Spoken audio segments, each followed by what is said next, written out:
Good bye India চিএমসি চিকিৎসা শেষে বাংলাদেশের উদ্দেশ্যে ইউএস বাংলা রওনা দিলাম।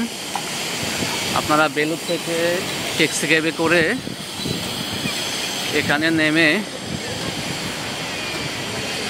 সামনে অনেকগুলো আপনাদের যদি প্রয়োজন মতে প্রয়োজন হয় ট্রলি পাওয়া যাবে।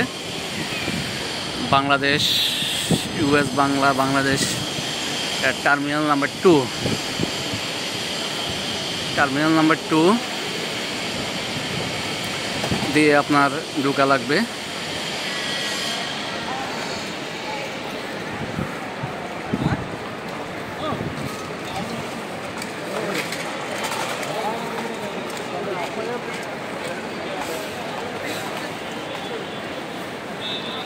এই হলো টার্মিনাল নাম্বার 2।